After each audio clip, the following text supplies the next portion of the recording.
Hi, podcast listeners. Welcome to the A World of Difference podcast. We have so many guests on this show making a difference in our lives, making a difference all around the world with the expertise that they bring.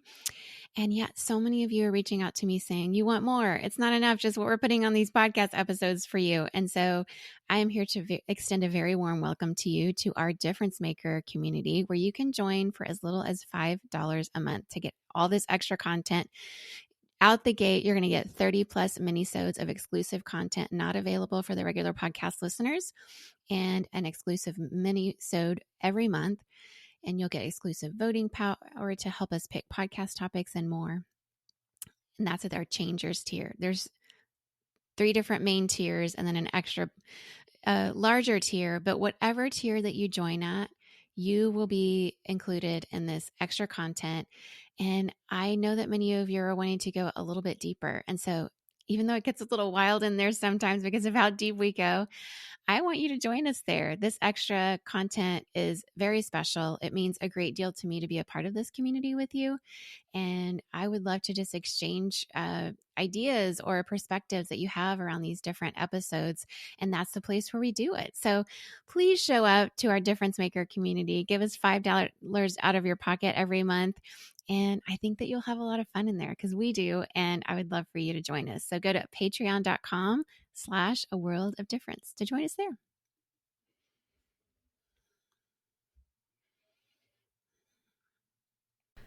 So several of you out there in the A World of Difference podcast listening community have been asking if there was a way you could help support our show financially. And for a long time, I've been putting each of you off and asking you to donate to different causes that I care about.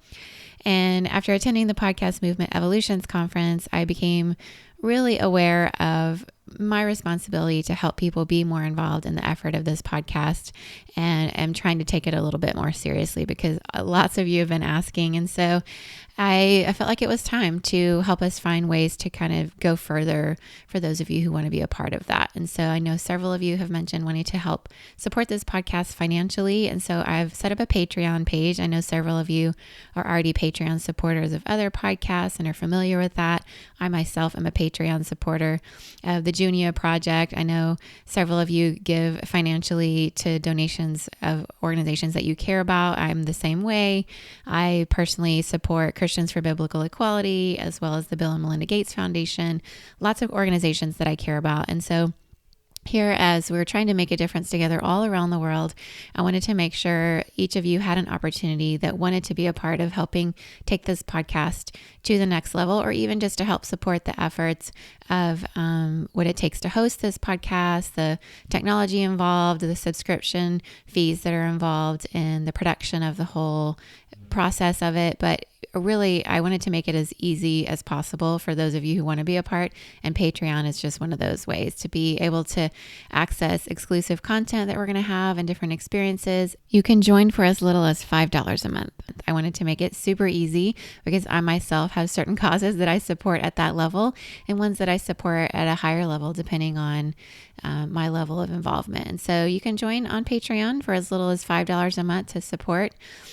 There's several different tiers I've put out there because I know everybody has different levels of what you want to help support, and that is totally fine. That's what makes us all different, and that's what brings us all together from our different perspectives, walks of life, how much money we want to invest. And once again, no one has to invest any amount of money. This podcast is absolutely free and available to you wherever you listen, and I love that that's part of what it means to be in podcasting, is that I can make this content available to everyone around the world absolutely for free. But if you want to help support what we do and help us to cover the cost of what we're doing here, and also help us kind of reach more people to make a difference together, when really what it means for us to make a difference is the more diversity we have around this table, the better we're all going to be at making a difference, making social impact all around the world. If you want to be involved in more of a $20 per month or higher on the different tiers, there's some extra special offers going on right now in April where you can get a custom sticker from the A World of Difference podcast. But there's also, when you make monthly commitments at different levels, there's differing levels of merch involved and different exclusive experiences that you get to be a part of. I wanted to make it as easy as possible or each of you that wants to be involved wherever you are. And once again, there is no obligation to give any money at all. I really love the fact that this is absolutely available for free. But if you want to help us go to the next level, and that's something that is a way you want to be a part, then I wanted to give you the chance. So if you go to patreon.com/a world of difference, you can find all the different tiers, the experiences that you can be involved in when you get to be a part of this Patreon community of difference makers. Once again, much love to all of you all around the world, and thank you for helping me make a difference together with each of you. This community means so much to me. Welcome to the A World of Difference podcast. I'm Lori Adams Brown, and this is a podcast for those who are different and want to make a difference. Today on the show, we have Sean Palmer. I'm so excited to talk to Sean about this book because my husband came home from a retreat in Puerto Rico with Missio Alliance with this newly released book by Sean Palmer in his hand called Speaking by the Numbers, Enneagram Wisdom for Teachers, Pastors, and Communicators. So we're going to talk to Sean about his book today. He's a teaching pastor at Ecclesia Houston. He is a speaker and an executive coach. He's also the author of Unarmed Empire, and he's a contributing writer to the Voice Bible. Sean has been on the Missio Alliance board. He and his wife Rochelle live in Houston, Texas with their 2 daughters, and he is an Enneagram 3. I feel like that's important to say as we introduce him about this great book on the Enneagram. So welcome to today's show, Sean Palmer.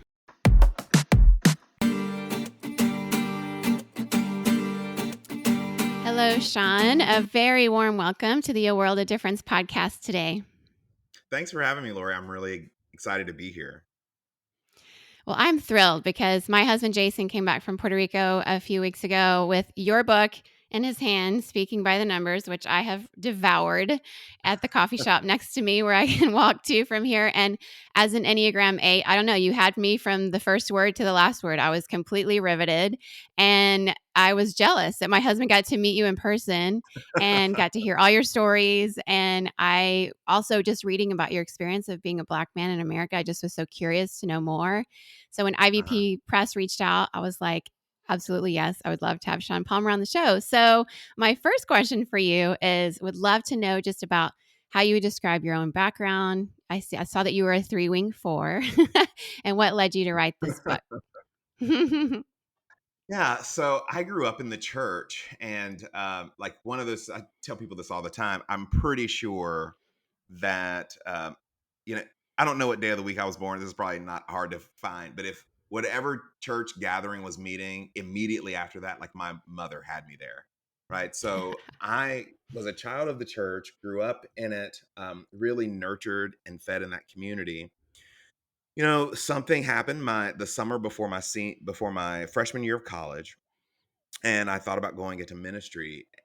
And it's kind of one of those deals I made with God where I said, okay, I'm going to go, because I went to Abilene Christian University where you could do an undergraduate degree in ministry, a couple of different kinds. And I did mine in youth and family ministry because I wanted to be a youth minister, because I'd been so impacted by the youth ministry that I'd grown up in.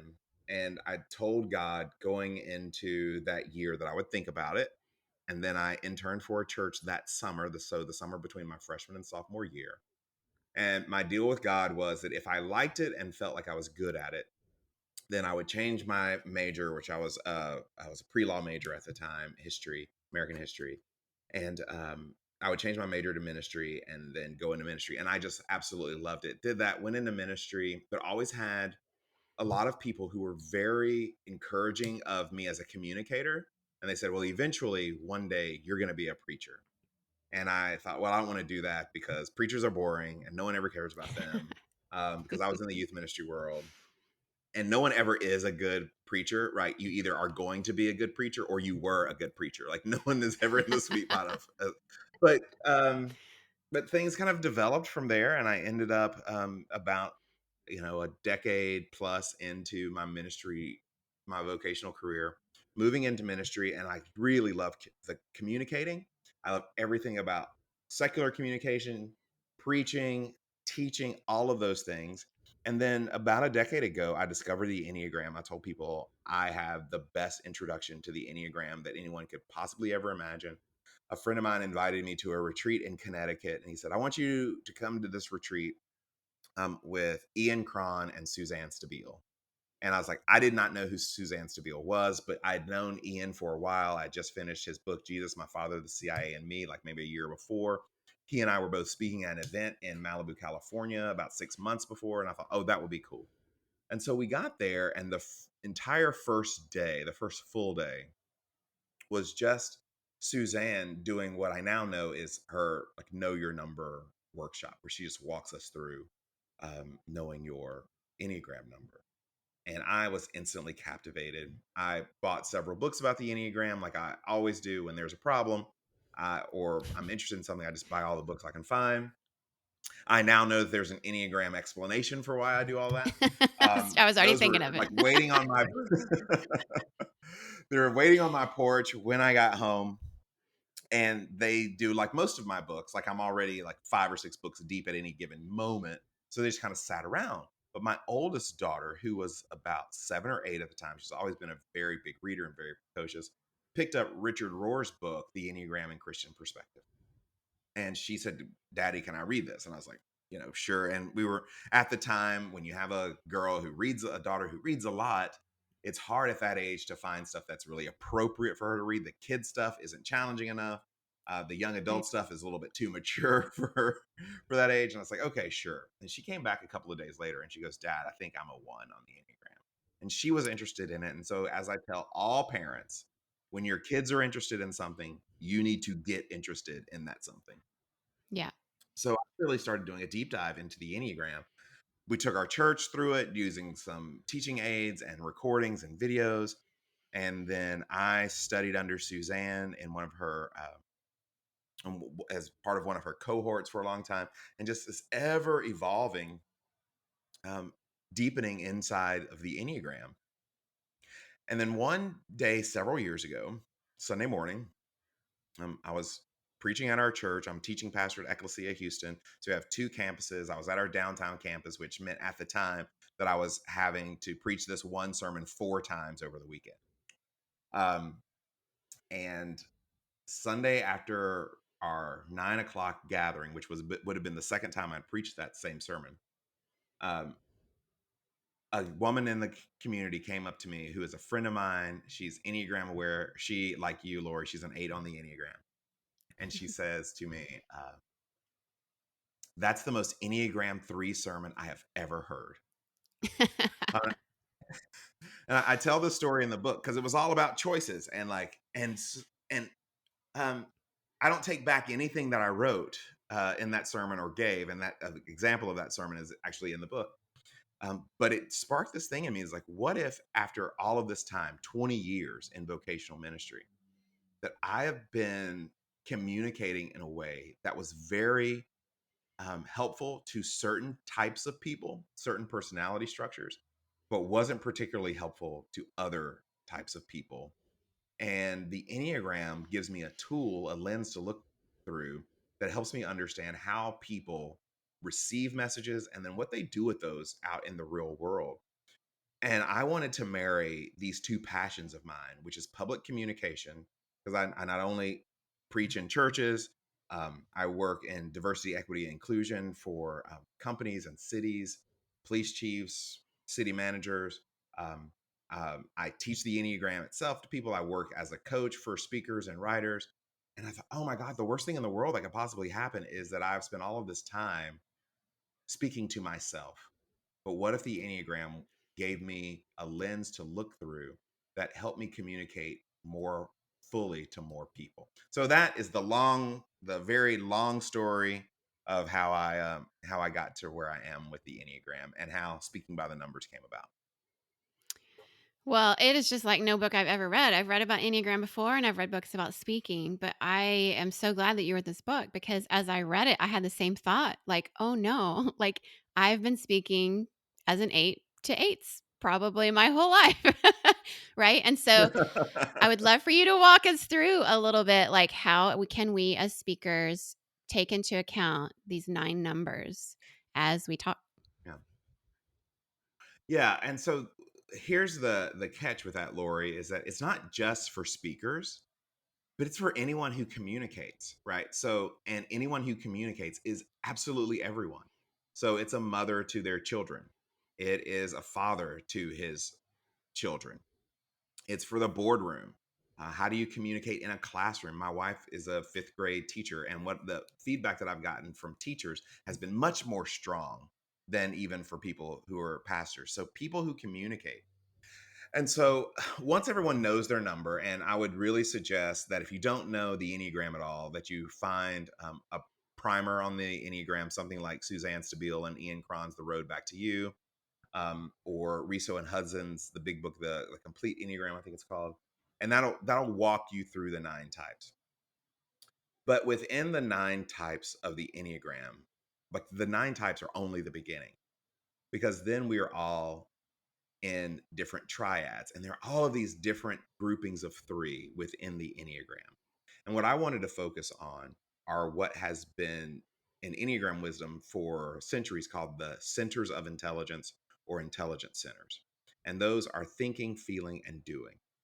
And what the Enneagram has to teach us is that everyone thinks, everyone feels, and everyone does. This is the only way that you can make it through the day. Like, it's the only way you can function is that you think, you feel, you do. But depending on your number, somewhere along the line, you became over reliant on one of those intelligence centers. You became over reliant on thinking, over reliant on feeling, or over reliant on doing. And so we all come into the world with this 3-legged stool of thinking, feeling, and doing. But what happens in childhood, or a very particular vulnerable time in your life, is one of those steps forward in the world and it gets slapped back. And that could be from your family of origin, it could be from a school setting, and said, that doesn't work here. And so it decides, I'm never going to do that again like that. So it recedes. And to compensate for that, the 2 other centers step forward and one of them becomes dominant. And you then over rely, we all then over rely on that intelligence center for the rest of our lives until something comes along and we decide, oh, this isn't working. So everything works until it doesn't, right? Right. um, and then we have to figure out like what happened that I am over reliant on one intelligence center. So what happens is you meet a group of people, whether it's in a classroom, in a boardroom, in a church setting, and just to make the math easy, let's say a third of those people interpret the world, how they perceive the world, is dominant in thinking, a third is dominant in doing, a third is dominant in feeling. Well, how do you talk to that community? And especially as a single person who yourself is dominant in one of those 3 centers of intelligence. And that's really the heart of the book, is bringing balance to a communicator's world as a communicator, for a communicator to understand her audience, um, to speak to them, to help them engage the world in something that's really natural for them, in ways that are really natural for them, but also to bring up the parts of them that are repressed. Um, so one of those, the center in Enneagram world, the center that is dominant in you, we call your triad. So 8s, 9s, and 1s are in a triad, 2s, 3s, and 4s are in a triad, 5s, 6s, and 7s are in a triad. So 8s, 9s, and 1s are in the gut, or in the doing triad. That's what's dominant. 2s, 3s, and 4s are in the feeling triad. That's what's dominant. 5, 6, and 7s are in a thinking triad, which is dominant. But then your stance tells you which one of those centers of intelligence that you are repressed in. So, um, your stance is what's repressed. So 3s, um, I'm very tired. I just came back from vacation. So 7s, 3s, and 8s are an aggressive stance, right? Um, 1s, 2s, and 6s are in the dependent or the compliant stance, and 4s, 5s, and 9s are in the withdrawing stance. And that signals to us what is repressed in us. So 7s, 8s, and 3s, your aggressive stance people, we are repressed in our feeling intelligence center. 1s, 2s, and 6s are repressed in their thinking intelligent centers, and fours, fives, and nines are repressed in their doing. And so I just walk through the book. In the book, I just walk through what that might possibly look like dependent on your number. And then each chapter where I describe that is followed by a sample talk that I've given where I'm trying to aim at helping that intelligence center to strengthen and embolden and buoy itself a little bit. Yes, it was so helpful. I mean, I've read Enneagram stuff before, but just thinking about it through the lens of communication and speaking was super helpful. Like you said, as a mother, I mean, especially like, so in our family, we have a two, a three, a four, a five, and then there's me, the eight. So, but I thought about it. I thought about it because of my five just graduated from high school. And like when I Mhm. speak to him, like you have this whole, you kind of end with like a, speech you gave to people starting college and you're talking about Mhm. withdrawing stand and that whole thing, so which is my five, and I that's kind of his age group, and so that was really helpful for me just as a mother because you were like, they're not going to just make the bed just because you told them to. It's like, what is going to motivate them, right? And so it was super helpful for me as a mother to walk through all those triads and the what's repressed. I learned a lot about my four, and you're a wing four, so I felt like you could really describe that. One of the parts I read it aloud to my husband in the coffee shop. We just cracked up because our four, but you say fours could see us as a vacant soul. I was like, that is so true. Oh my goodness. So I'd Yeah. love for you just to unpack, just that particular example because people who aren't fours, and I've had people tell me before that do the Enneagram, that fours might be one of the most misunderstood numbers in the evangelical church in particular, because they can hold pain and they can lament and they can feel it. And it makes a lot of evangelicals in particular very uncomfortable. So help us understand how fours could see us as we're speaking as a vacant soul. Yeah. So the daughter that I was telling you about, like when she's proclaimed that she was a one, she was 8 years old. And this is also why I tell people not to not to type their kids. But a couple of years ago, and she's done a lot of Enneagram work. Uh, and she came maybe 18 months ago, and she says, like, I don't think that I'm a one anymore. And she walked us through like what was going on with her in school at the time, what was happening in her life. She goes, I think I'm a four. Um, and that made so much sense. Um, so what happens in the withdrawing stance, which fours are really emblematic of, is that their lives really do have to have great purpose. Like things have to have to get them to do anything, to move, it has to have a purpose and a meaning, and it's got to be personal. So for fours, for instance, nothing can happen. A four will not move from one side of the couch to the other side of the couch unless they are physically forced to do so, or that you have attached some deeply personal meaning for them to do it, because that's the way because they're a feeling triad. So they're taking everything in through their feelings. And every triad kind of works this way, where what is dominant in them is really focused outward. So in the feeling triad, that's twos. Their feelings are focused outward. They know what other people feel to the detriment of their own feelings. And then in that same triad, you have fours. Um, well, let me back it. You have threes, and that in every triad, there's two sixes and nines. Their dominance goes in and out constantly. There's constant movement. That's why they are what's called the anchor points of the Enneagram. When you look at the diagram, three sixes and nines are the anchor point. And then in every triad, there's a number where their dominant center is focused inward. And for fours, all of that feeling is focused inward. It's about authenticity, it's about realness. Like they care about other people's feelings, but they care so intensely about their own feelings and really think that the rest of the world should care about their own feelings at the same level that they care about their own feelings. So when and they are fundamentally withdrawing. So when my daughter comes home from school, she just graduated as well, so she's off to college this fall. But it took us a long time to realize, like, she comes home from school, she's been around people all day. She goes upstairs to her room, and we might not see her for like 90 minutes.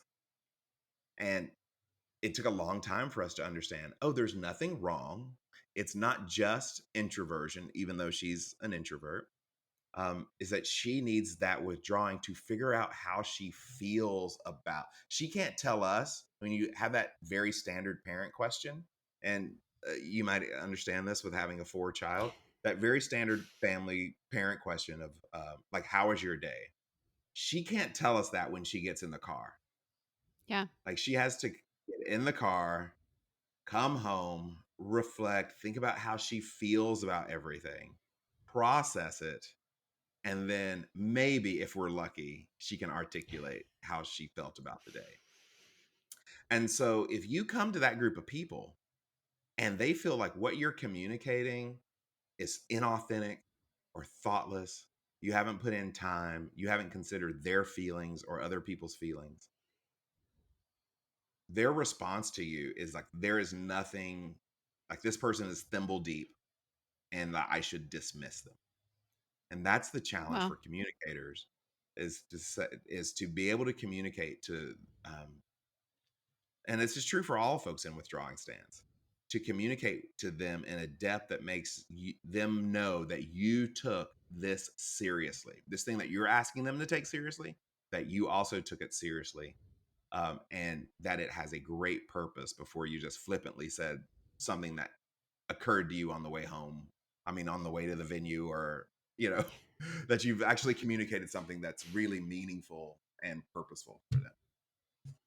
so helpful. So helpful because I don't think every number is considering that at all in that way. And so, as a parent, as a person who speaks and has a podcast and cares a lot about words and how I come across to people in order to communicate, right? We care about what we're saying. This is so, so helpful.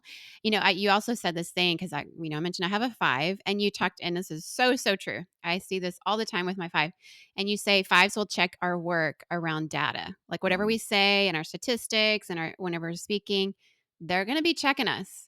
And Right. so, how should we approach this knowing we have fives listening to us? Yeah. So do your homework, right? So um, there is a great uh, tool that I learned when I was I'm a terrible salesperson, but I put myself through college doing, um, I was calling people and doing fundraising. And one of the things they teach you when you do fundraising is to anticipate objections. So you sit down and go like, if I were against this or I were hesitant, what are the questions that I would ask given my script or what I'm going to say, the point that I'm trying to make? What are the questions that I would ask? And as a communicator, that's really important. Before you get up in front of an audience, before you get in front of a class and say like, what would be the objections and what are the counter arguments to what I am proposing? Because the fives in your audience are going to have those questions. And if your proposition is easily defeated, then you will lose their respect. If you don't sell the problem, which is not enough Christian communicators do this very well, and sort of like sell the problem. What is the problem we are trying to fix?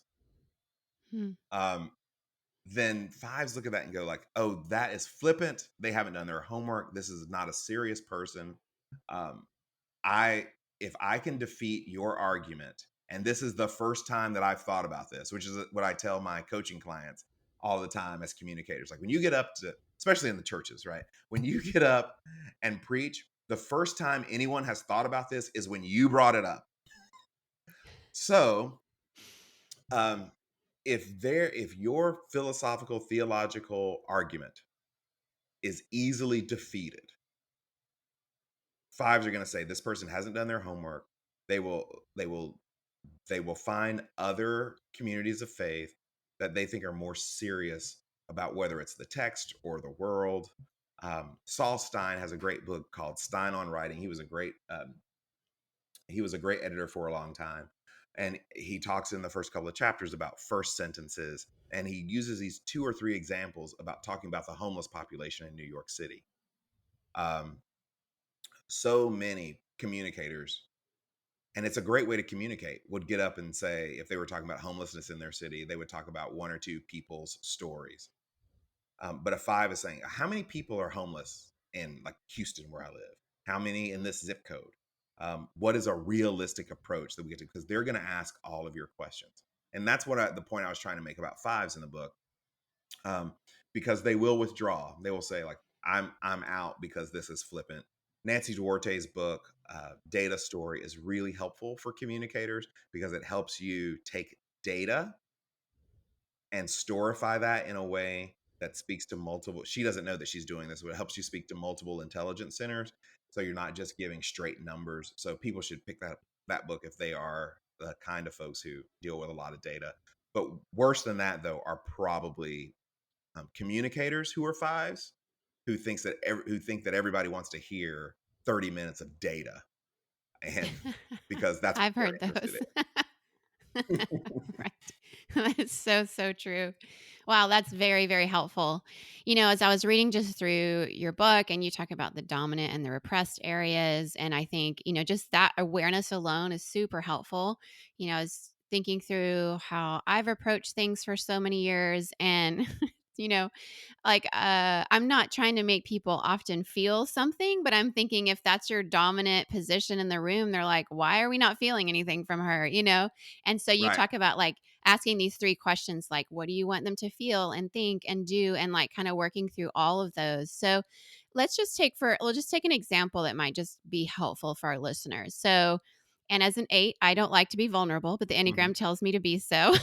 So Okay. here, I'll just use my number in full, Enneagram style to try to be healthy. So, for example, if I'm an 8 and I'm speaking to a crowd, what are my strengths and what are my blind spots as an 8? Yeah. So this is, and so there's a little bit of nuance here because I work with a lot of women speakers. And I will Okay. tell you this about my women speaking clients: they by far are better writers, better communicators, and better thinkers than my men.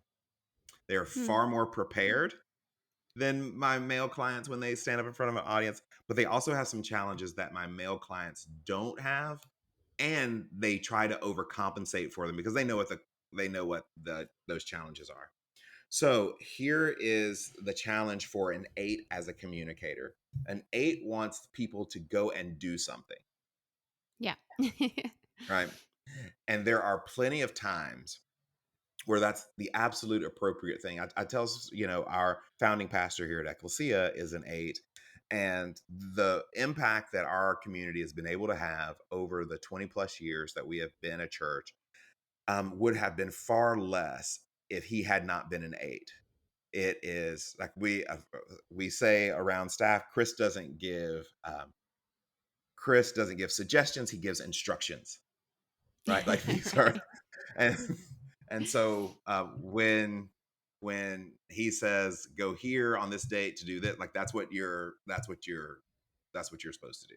And most 8s in my life are like that, but not everyone functions that way. And the blind spot becomes that we don't need to do something about everything all the time, or we need to take a beat, really process, strategize. This is when you bring in your 5s. This is when you bring in your 9s. You bring in your 3s to this conversation and strategize, because we can't. 8s want to jump out of the plane and build the parachute on the way down. So true. And that will exhaust a group of people, Hmm. right? So you just absolutely can't do it. Where a 5 would like, let's have 5 committees and go through 5 different processes. Let's come to a conclusion in 6 months or 8 months, so we make sure that we've dotted all the I's and crossed all the T's. By that point, we're done, and people who are ready to move and do something have moved on to someplace else. An 8 wants to say, what are the 1, 2 things we need to be concerned about today? And then we'll worry about the 1 or 2 things we need to be concerned about tomorrow and just sort of move on. And that really exhausts people, but also because they're feeling repressed. And 3s, 7s, and 8s share this. We have the tendency to run over people. So Yep. because we are focused on the outcome or the goal, and it's not until later, until someone tells us or we have a revelation, that we realize this thing that we did that seemed very innocuous, not a big deal at all. We were just trying to get this thing done. Isn't that why we're here anyway? that someone's really hurt by it. So I'll give you an example because I'm a 3, and just like the 7s and 8s, I'm an aggressive stance person, which means I'm feeling repressed. I had a staff member tell me about 3 months ago, who a staff member I really like a lot, told me like I had hurt her feelings multiple times. And for the life of me, Lori, I can't think of any time that I've been around this person enough to hurt her feeling. Right. Wow. Um, like it's not on my radar at all. But because I'm feeling repressed, I acknowledge the fact that that possibly could have happened. Like, I'm not gonna be defensive and say, "Well, when? Tell me about that. You got your feelings hurt by that?" Which is what I wanna do because Mm. people like me, feelings aren't facts. We've got goals to get to. Like, leave your feelings at home. This is work, Right. right? Yeah. Like, I'm not your mama. I'm not here for your feelings. Like, let's get something done. Right. And so those become the blind spots, or you're doing things and you don't know when to stop doing them because you've already accomplished the thing that needed to be accomplished, or you're always looking out for the next thing to do. And so you're manufacturing drama, trying to feed off energy. Eights in particular, anger to them is energy, and they Hmm. don't understand that anger for the rest of us is not energy. Like that anger makes the rest of us move away from you, where anger for eights and ones in particular helps them engage the world and move towards something. They don't. So the blind spot is there, that they don't realize how off-putting anger is to everyone else. So lots of times eights get their way in the world, they get their way in relationships, but they're actually costing the relationship because people are saying, like, I don't want to be around them. I don't want to work with them. I want to limit my time with them because they get angry. And then we all acquiesce to what they want just so they're not angry anymore because the thing that they want is not as important to us as it seems to be to them. And so we'll just move on with our lives. So those are some things like for eights I would want to be mindful of. So helpful. I feel very exposed in a very good way, in a very terrible way. Yeah, and I'm so interested in what you said too about women speakers. I mean, here's my take on my limited time living in the United States of America because I've really lived in Asia and South America more. But it seems as though the one emotion men are allowed to show is anger, whereas Mhm. women are allowed to show many more options, and angry is actually one of the least we're allowed to share. And so I wonder the nuance there of an 8 as a woman versus a man, because the 8 men pastors I've known, it seems like there's a lot of those around. Yeah. They do seem to so easily express anger and motivate people with it, but as an 8 woman, I don't think I've had that luxury as much, but nor do I Oh, really want it, absolutely not. but yeah. Yeah. So, one of my books, 40 Days on Being a 3, is all for Enneagram 3s, but Sandra Van Opstal wrote 40 Days of Being an 8, and she's a female 8. And I would say for every female 8, they should get that because she is a lot of aggressive energy. And I'm so glad that IVP had a female write the 8 book because you expect 8 energy from a man, but women get called all sorts of names when they have the same energy. And I know a number of female 8s who aren't stereotypical in that at all. But you're 100% right, at least in my experience with working with female 8s, is that the thing that you can't be, like, you're a nasty woman, you're mean, you don't know your place, you're a witch with a capital B, all of Right. that happens for women who are 8s. It's slowly changing, not nearly quickly enough, but that's definitely one of the straits that female speakers have to navigate. But for all speakers, um, audiences love passion. None of them like anger. And so if that is your go-to emotion, then that becomes really problematic. So one of the things I talk about in the book is the importance of um, spiritual direction, having a spiritual director as a communicator, and therapy. Because to have people to guide you into wholeness as a communicator helps you not over rely on the thing that's become dominant in your life. And that's important for all of us, regardless of your number. Because if you over rely on Yeah. feelings, like that's just as bad. If you over rely on thinking, that's just as bad. So helpful. And I love that part of the book too, because I would totally echo what you're saying. I've so benefited from my current spiritual director situation, as well as others I've had in the past. My therapist currently, my life coach. I've had more than one life coaches at seasons where they just focused on Enneagram, particular ones, and then just in general. Um, I think we all benefit from just a village to help us as we speak and as we walk through life. And also just my family. I have a relationship with my family where we challenge each other and call each other out on things because it's just none of us has it all figured out. Thank you so much for your conversation today, for helping us understand who we are as communicators and why we might think we're communicating well, but we actually might not be. And so I hope everybody reaches out and gets your book. I will link it in the show notes. And I'd love for you to tell us just where people can find you so they can have you come speak. Yeah. So the easiest place to find me right now is SeanIsaacPalmer.com. And I'll be teaching a class with my friend Suzanne Dion, who is from the narrative Enneagram tradition for the Shift Network. And there'll be information about that on the website as well. But if you go to SeanIsaacPalmer.com, you'll find how to have me speak. If you're interested in coaching, if you're interested in speaking coaching or Enneagram coaching, our course this summer on Enneagram and relationships is going to be really great. She is a fascinating woman.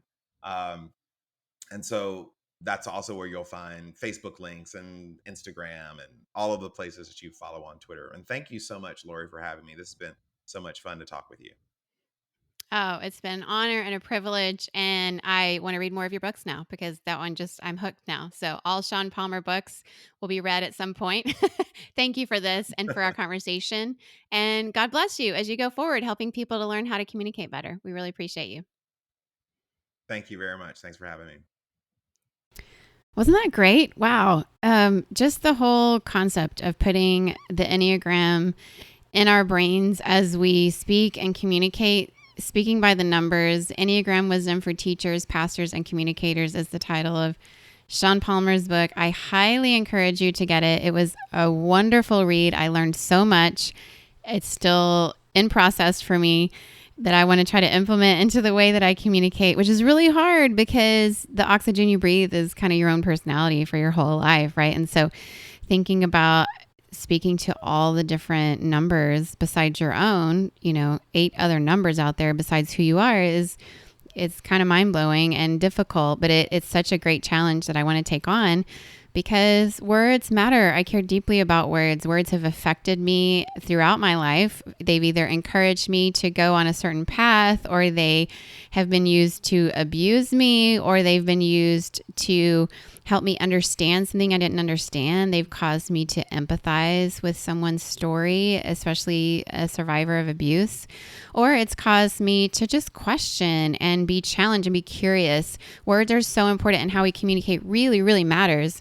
And as he said, to think as we communicate about thoughts and feelings and, just the different stances that people have in terms of what's their dominant stance. It's so mind-blowing to think about a room full of people and how everybody's processing those words in such different ways, isn't it?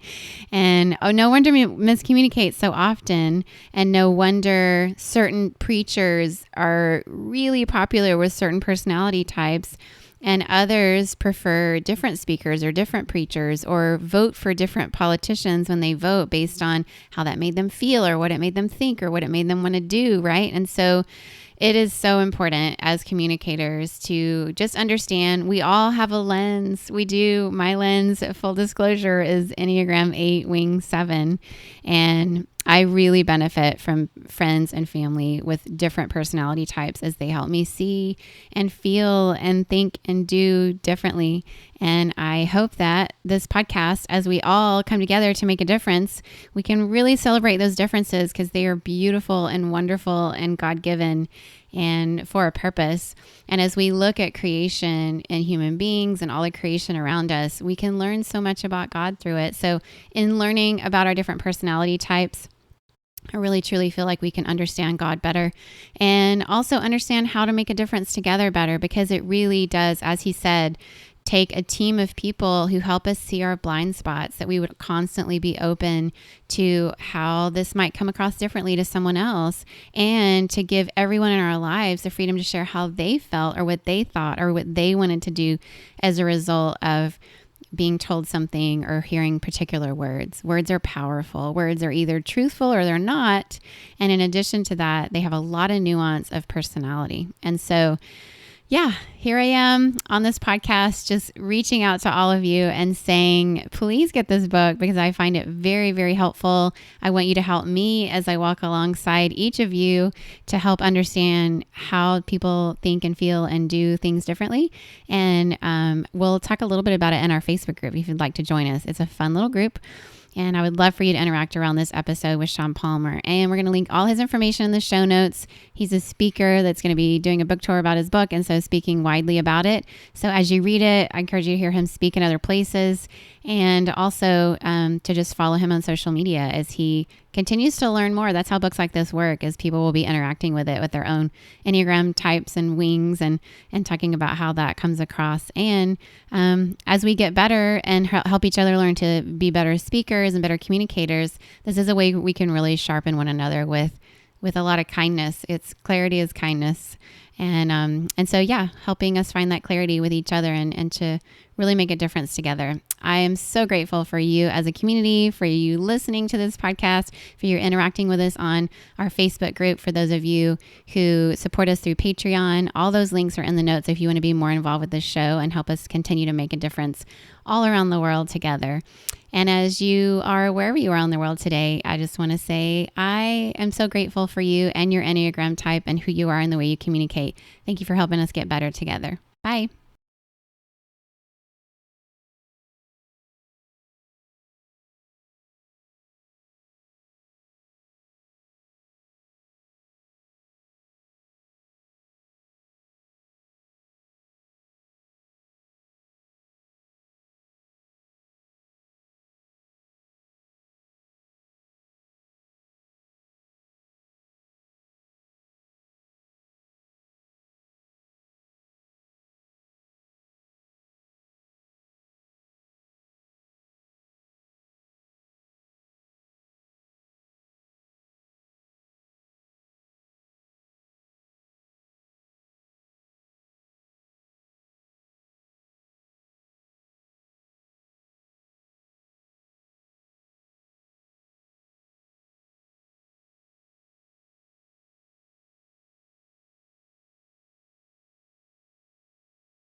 What a raw and honest conversation. It was such an honor to sit there and just be able to listen and learn and begin to understand more about the journey that Paul has walked through and how, there's just some really complicated challenges around some of the issues in the United States and around the world.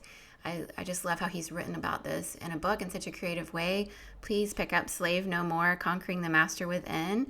Paul just does a really good job of explaining through story in a very unique way. I think you'll really enjoy the book. And it's exciting to think about somebody like Paul who's just investing in students there in Richmond, Virginia, the way he blogs and helps out fathers to be better fathers, and the way I got to see him interact over Zoom with his little ones, and they're just precious. And to think about somebody like him who's just bringing more goodness into the world and trying to do it just one student at a time, one child at a time, one father at a time. That's the kind of work that it takes, making a difference out there.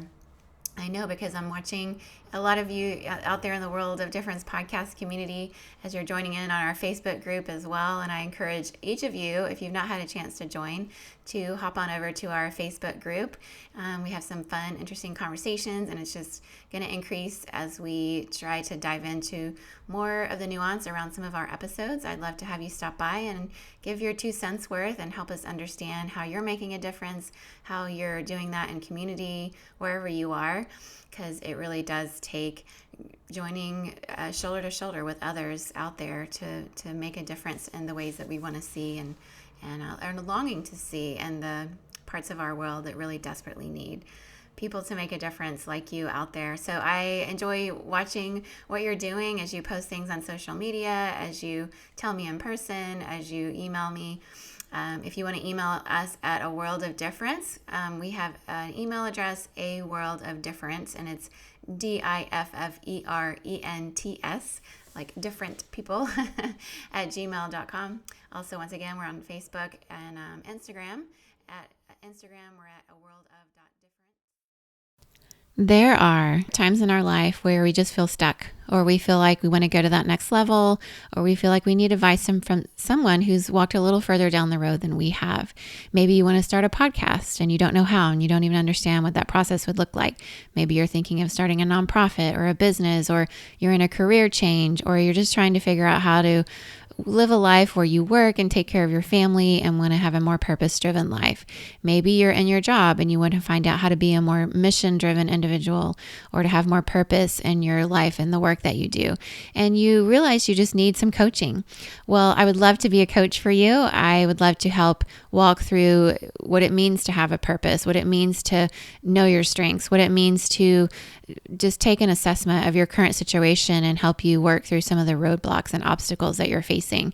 And so if that sounds interesting to you, or it would be helpful, I would love to be helpful to you in any way I could, based on my own life journey, the things that I've learned, the knowledge that I've gained, and some of the tools that I can offer to you to help you get unstuck and help you get to that next level of where you want to be as a more purpose-driven, a more mission-driven individual, wherever you find yourself in the world. So if that's helpful to you and it would be something you were interested in, I'd love to do a free session with you just to see if it would be a good fit. You can go to loriadamsbrown.com/coaching for more information. As we're finishing this episode, if you're thinking, I really wish I could learn more or go a little bit deeper, well, that's what our Difference Maker community is for. I would love to welcome you in to join the rest of us there. Once again, it's only $5 a month to join, the price of a latte at your local coffee shop. You can join at our Changers tier.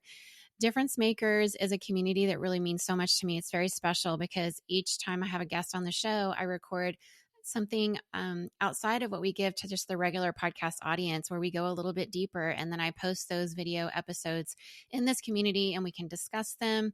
But also at the very beginning tier, which is our Changers tier of this community, you'll get exclusive voting power and help pick podcast topics that give us, more of what we want from your perspective. You'll have access to exclusive 30 plus mini-sodes that aren't out there for the general public. And you'll get every month an exclusive monthly bonus mini-sode. At our Groundbreakers level, which is $10 a month, you can join and get all of that, but also priority access to submit questions to the podcast. And you'll get an additional 2 exclusive monthly bonus mini-sodes. And at our Trailblazers tier, which is $15 a month, the price of 3 lattes a month, you can get all of that, plus also 3 exclusive monthly bonus minisodes, and a patron shout out. So I would love for you to join us at any of those tiers.